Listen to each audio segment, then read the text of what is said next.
নির্বাচন শান্তিপূর্ণ করতে সশস্ত্র বাহিনীকে প্রধান উপদেষ্টার দিক নির্দেশনা, রাজনৈতিক চাপে ব্যালট পরিবর্তন নয় ঘোষণা ইসির।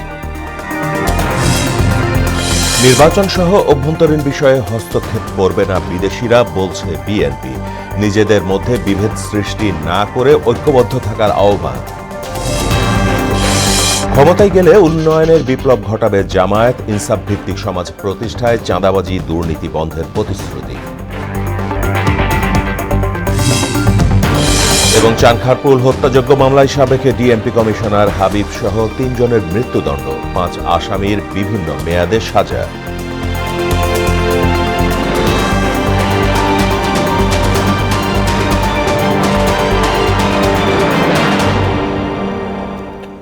আসসালামু আলাইকুম, স্বাগত মোহনা সংবাদে। শুনছিলেন শিরোনাম, পুরো সংবাদে সঙ্গে আছি মাহমুদ হোসেন। জাতীয় নির্বাচন ও গণভোট উপলক্ষে সশস্ত্র বাহিনীর ঊর্ধ্বতন কর্মকর্তাদের সঙ্গে মতবিনিময় করেছেন প্রধান উপদেষ্টা অধ্যাপক মোহাম্মদ ইউনূস।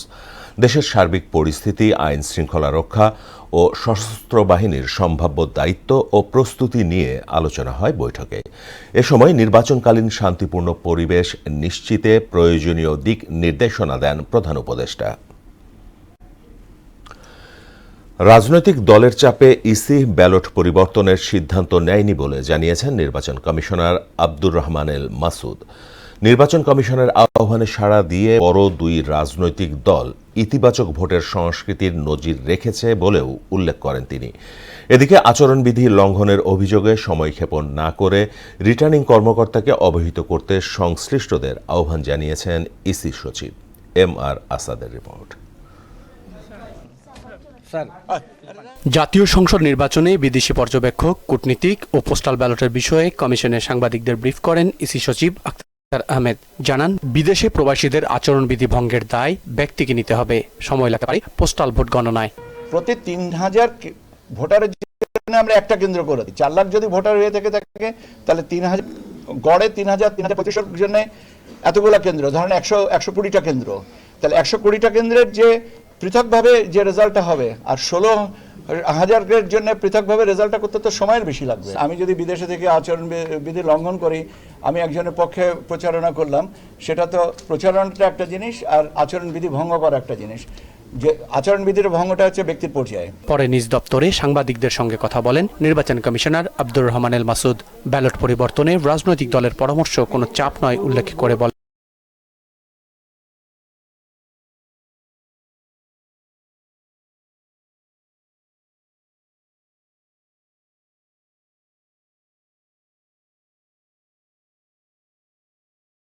অথবা কোনো সংবাদের ভিত্তিতে তার বিরুদ্ধে ব্যবস্থা গ্রহণ করতে পারবে। রাজনৈতিক দলগুলো আহ্বানে ইতিবাচক সাড়া দিচ্ছে বলেও জানান ইসি মাসুদ।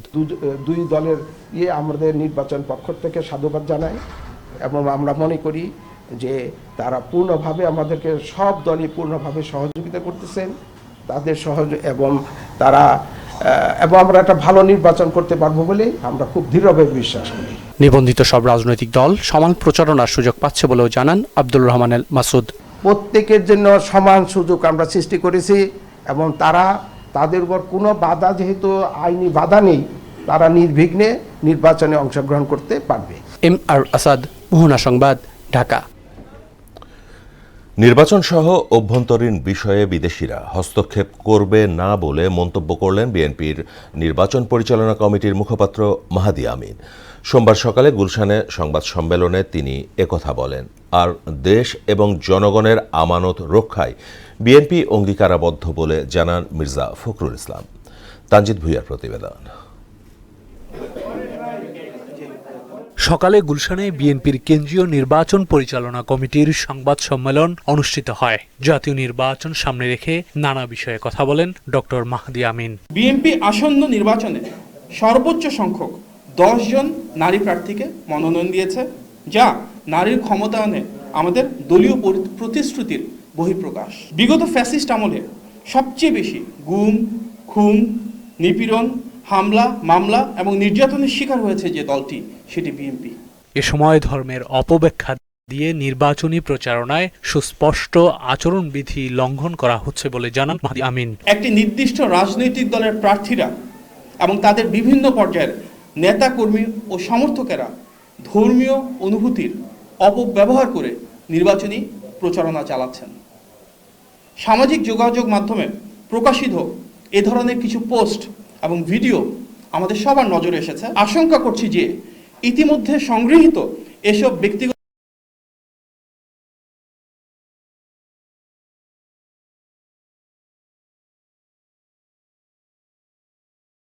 এবং মোবাইল ফাইন্যান্সিয়াল সার্ভিসের মাধ্যমে ভোটারদের আর্থিক প্রলোভন দেখিয়ে প্রভাবিত করার চেষ্টা করা হতে পারে।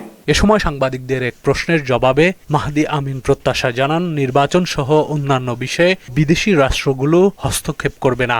আমরা বিশ্বাস রাখতে চাই গণতান্ত্রিক বিশ্ব সেই সম্মানবোধটাকে ধরে রেখেই বাংলাদেশের অর্থনৈতিক এবং অভ্যন্তরীণ যে বিষয়গুলো রয়েছে, যে নির্বাচনী প্রক্রিয়া রয়েছে, গণতান্ত্রিক অভিযাত্রা রয়েছে, সেটাকে সম্পূর্ণ স্বাধীন এবং সার্বভৌমত্ব বজায় রেখে কাজ করতে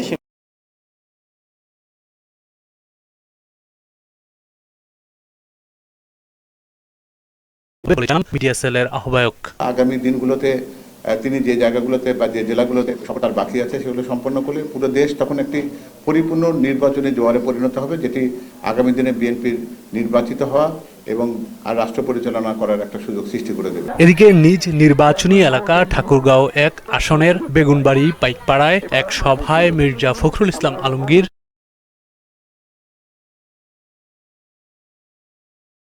আমরা যেন জোর দিয়ে বলতে পারি, আমরা আমানত খেয়ানত করি না, আমরা যে ভোট নেই সেটা আমরা কাজ করার চেষ্টা করি। আমার মহাবন্ধুকে অনুরোধ করবো, আমরা নির্বাচন ভোট দিতে যাবেন। আগামী নির্বাচন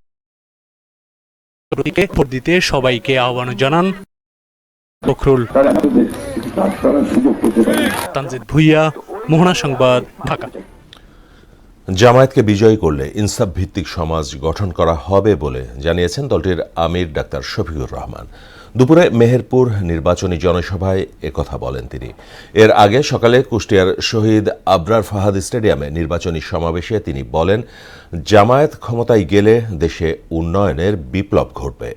প্রতিনিধিদের তথ্যে আরও জানাচ্ছেন আফরিন পপি।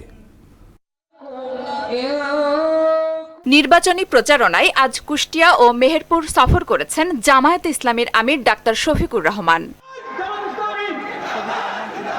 দুপুরে মেহেরপুর সরকারি উচ্চ বালক বিদ্যালয় মাঠে আয়োজিত নির্বাচনী জনসভায় জামায়াতকে বিজয়ী শফিকুর রহমান বলেন, জামায়াত মানুষের জন্য রাজনীতি করে। আমরা 5 বছর পর্যন্ত শিশুদের বিনা খরচে মানসম্মত শিক্ষা ইনশাআল্লাহ নিশ্চিত করব। যারা জীবনে দিয়েই চলেছেন জাতিকে, 60-65 বছর অতিক্রম হয়ে যাওয়ার পরে তাদেরও চিকিৎসার পূর্ণ দায়িত্ব নেবে রাষ্ট্র ইনশাআল্লাহ। আপনাদের দোয়া, আপনাদের ভালোবাসা, এই নিয়ে আমরা এগিয়ে যেতে চাই। কুষ্টিয়ার শহীদ আবরার ফাহাদ স্টেডিয়াম মাঠের জনসভায় জামায়াত আমির বলেন, তারা ক্ষমতায় গেলে দেশের উন্নয়নের বিপ্লব ঘটাবে, বেকারদের কর্মসংস্থানের ব্যবস্থা করা সহ চাঁদাবাজি ও দুর্নীতি নেবে। নারী আমাদেরকে ইনশাআল্লাহ ঘরে, যাতায়াতে, কর্মস্থলে 3 জায়গায় আমরা পরম সম্মানের সাথে 2টি জিনিস আমরা নিশ্চিত করব ইনশাআল্লাহ। নাম্বার 1 তাদের মর্যাদা, নাম্বার 2 তাদের নিরাপত্তা। বাংলাদেশে প্রত্যেকটি সক্ষম পুরুষ এবং নারীর হাতে মর্যাদার কাজ আমরা তুলে দেব ইনশাআল্লাহ। বিশেষ করে যুবক যুবতীদের হাতে সিন্ডিকেট ভেঙ্গে একদম চুরমার করে দেওয়া, চাঁদাবাজিতে যারা লিপ্ত তাদেরকে আমাদের বুকে টেনে নিয়ে অন্য ভালো কাজে লাগিয়ে দেওয়া। এ সময় ফ্যাসিবাদের শেকড় উৎপাটন করতে গণভোটে হায়ের পক্ষে থাকতে সবার প্রতি আহ্বান জানান ডাক্তার শফিকুর রহমান। দেশের খেদমতটাও সেইভাবে ইনসাফের উপর দাঁড়িয়ে করতে পারে। আফরিন পপি, মোহনা সংবাদ। এরপরে 1 নম্বর আসন। দর্শক, চুয়াডাঙ্গায় নির্বাচনী জনসভায় অংশ নিয়েছেন জামায়াত আমির। এ বিষয়ে জানাতে চুয়াডাঙ্গা থেকে আমাদের সঙ্গে সরাসরি যোগ দিচ্ছেন সহকর্মী সাইফ জাহান। সাইফ, জামায়াতের নির্বাচনী প্রচারণা এবং জনসভার সবশেষ কি তথ্য আছে জানাবেন?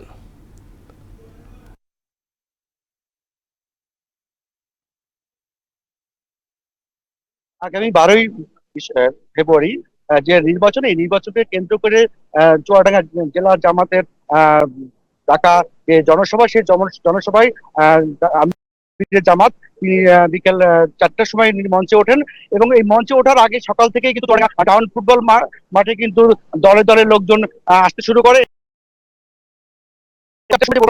সেটা শুরু হয়েছে বিকাল 4টায় এবং হলো মাঠের যে মানুষ উপচে পড়া ভিড় ছিল এবং রাস্তাগুলোতেও অনেক চোখে পড়ার মতো ভিড় ছিল, যেটা বহুদিন পরে এত লোক সমাগম হয়নি। আর সফলভাবে তিনি যে কথাগুলো বলে গেছেন যে চুয়াডাঙ্গাতে যদি দুইটা প্রার্থী যারা আছেন দাঁড়িপাল্লায় ভোট নির্বাচন করছেন, তাদেরকে যদি চুয়াডাঙ্গাবাসী নির্বাচিত করে তাহলে চুয়াডাঙ্গার উন্নয়নের জন্য যা যা করা দরকার জামাত সরকার সেটা করবে। আমি এই মুহূর্তে আমার পাশে চুয়াডাঙ্গার দুইটা আসনের প্রার্থী আছে। আমরা প্রথমেই কথা বলবো চুয়াডাঙ্গা 1 আসনের সংসদ সদস্য প্রার্থী। আপনি নির্বাচিত হলে আপনি কি করবেন চুয়াডাঙ্গার জন্য, এই বিষয়ে বলেন। জি ধন্যবাদ।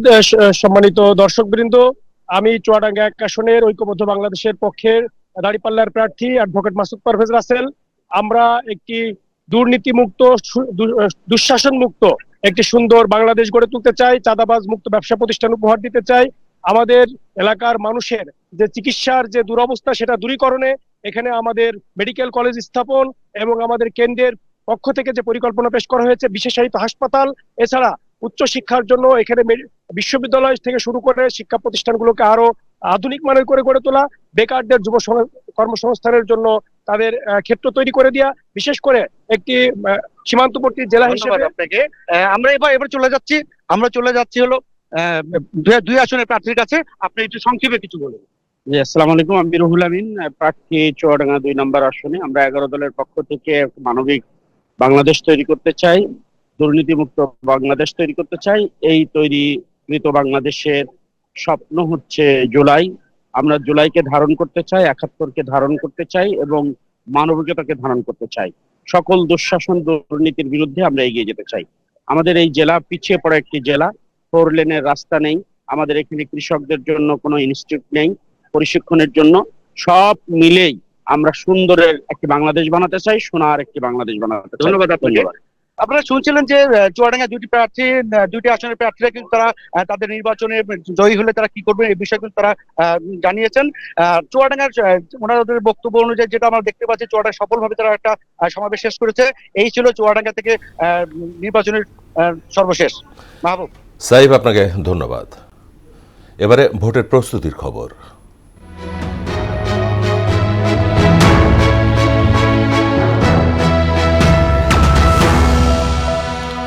জাতীয় নির্বাচনের ডামাডোল নিয়ে আমাদের বিশেষ আয়োজন ভোটের মোহনায়। ত্রয়োদশ জাতীয় সংসদ নির্বাচন ঘিরে মানুষের মাঝে রয়েছে ব্যাপক উৎসাহ, উদ্দীপনা, রয়েছে কিছু শঙ্কাও। আমরা আছি এখানে রাজধানীর যে দুয়ারিপাড়া রয়েছে সেখানে। এটি ঢাকার 16 নম্বর আসন। এখানে আমরা এসছি মানুষের সাথে কিছু কথা বলবো, আমরা শুনবো তাদের প্রতিক্রিয়া। এই এলাকায় কি কি সমস্যা রয়েছে আমরা সেটিও শুনবো। তারা কি চান, সমাধান কি চান, প্রার্থীদের কাছে কি সমাধান চান সেটিও শুনবো। আসুন আমরা কথা বলি তাদের সাথে। এখানে এই দুয়ারিপাড়ায় কি কি সমস্যা রয়েছে? এখানে আপনার ওই গ্যাস নাই গা, মানুষের লার্কি দিয়া পাকায়, অনেকদিন ধরে গ্যাস নাই গা। গ্যাস নাই, 3000 টাকা চাই, 2500 টাকা আইছে, 2500 টাকা দিয়ে কইতেছে যে 2200 টাকা। এরপর গন্ডগোল পায় না, আটকাই রাখে। গ্যাসের কারণে ভোগাতে বেশি, আর দোকানে গেলে আমরা কোনো গ্যাস পাই না। বাসা ভাড়ার তো দাম বছরে বছরে বাড়ে, জানুয়ারি আসলেই বাড়ে। এরা তো ভোট নেওয়ার পর তো এরা তো সরে চলে যায়। হ্যাঁ, সরে চলে যায়, আমাদের কাছে আসে নাই। যে আশা দেয় হে তো কোনো সময় আসে না, বুঝলেন না? আমরা গেলেও তো তাদের তো লাগাল পাই না, হে তো দূরে দূরে থাকে। দর্শক, এতক্ষণ আমরা শুনছিলাম দুয়ারিপাড়া এলাকার মানুষের বিভিন্ন সমস্যার কথা। আমরা এখন শুনতে চাই তারা আসলে এই নির্বাচনে কি প্রত্যাশা করেন। এখন যেরকম প্রার্থীরা আমাদের কাছে কাছে আসে, আমাদের সুখ দুঃখ বোঝে দেখে, সেজন্য আমাদের ভোটে নির্বাচিত হওয়ার পরেও সেজন্য এরকমই আমাদের পাশে এসে আমাদের কাঁধে কাঁধ মিলিয়ে, আমাদের কাঁধে হাত দিয়ে, সেজন্য আমাদের সেই দুঃখ কষ্টগুলো বুঝতে পারে। সেটা তো তারা দেশ ভালোভাবে চালায়, ভালোভাবে যাতে গরিব ভালো থাকে, ভালো উন্নয়ন করে, দেশপ্রেম থাকে, আমরা এই চাই।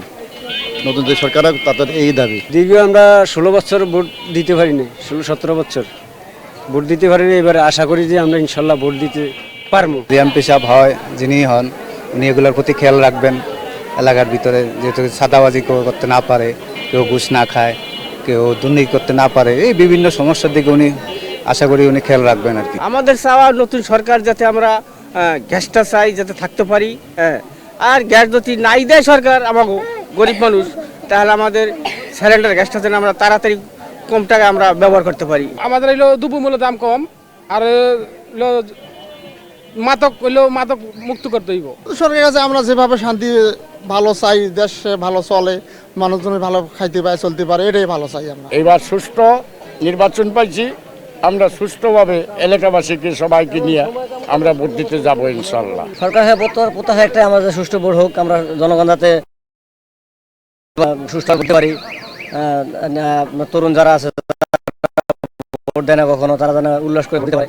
দর্শক, এখন আমরা ছিলাম রাজধানী দুয়ারিপাড়ায়, শুনছিলাম এখানকার মানুষের বিভিন্ন অভাব অভিযোগের কথা, শুনছিলাম তাদের কি সমস্যা রয়েছেন সেগুলো, তারা নতুন সরকারের কাছে কি প্রত্যাশা করেন সেটিও আমরা শুনছিলাম।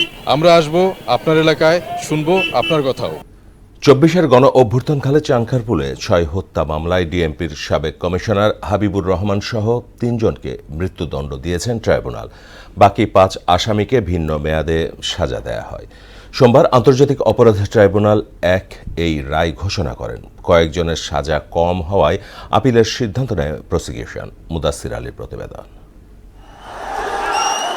2024 সালের 5 আগস্ট শেখ হাসিনার পতনের দিনে মার্চ টু ঢাকা কর্মসূচিতে রাজধানীর চানখারপুলে পুলিশের গুলিতে আনাস, জুনায়েদ, ইয়াকুব, রাকিব, ইসমামুল ও মানিক নিহতের মামলায় অবশেষে রায় ঘোষণা করা হলো। ডিএমপির সাবেক কমিশনার হাবিবুর রহমান, সাবেক যুগ্ম কমিশনার সুদীপ কুমার চক্রবর্তী, রমনা জোনের সাবেক অতিরিক্ত উপকমিশনার শাহ আলম, মোহাম্মদ আখতারুল ইসলামকে মৃত্যুদণ্ড দিয়েছেন আন্তর্জাতিক অপরাধ ট্রাইব্যুনাল।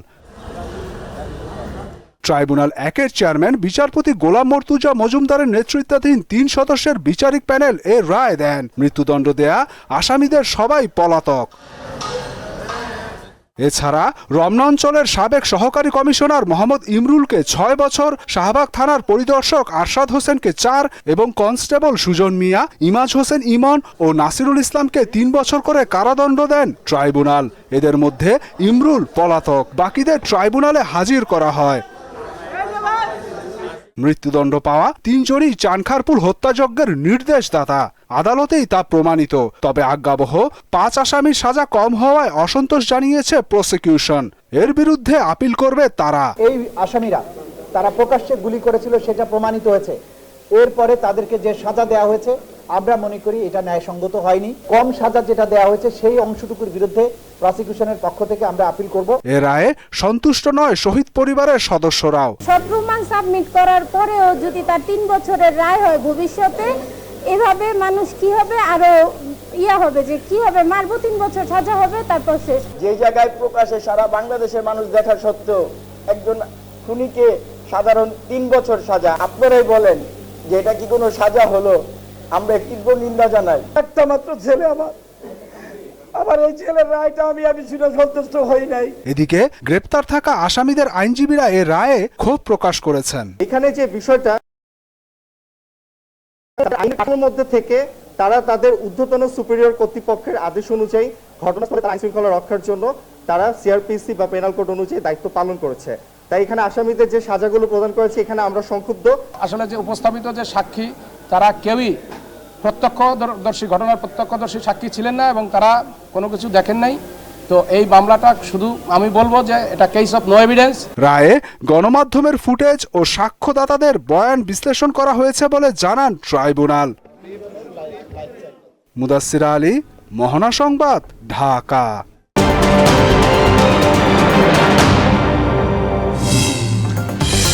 নির্বাচন শান্তিপূর্ণ করতে সশস্ত্র বাহিনীকে প্রধান উপদেষ্টার দিক নির্দেশনা। রাজনৈতিক চাপে ব্যালট পরিবর্তন নয়, ঘোষণা ইসির।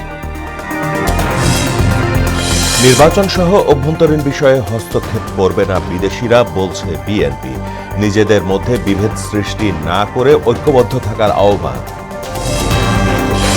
ক্ষমতায় গেলে উন্নয়নের বিপ্লব ঘটাবে জামায়াত, ইনসাফ ভিত্তিক সমাজ প্রতিষ্ঠায় চাঁদাবাজি দুর্নীতি বন্ধের প্রতিশ্রুতি।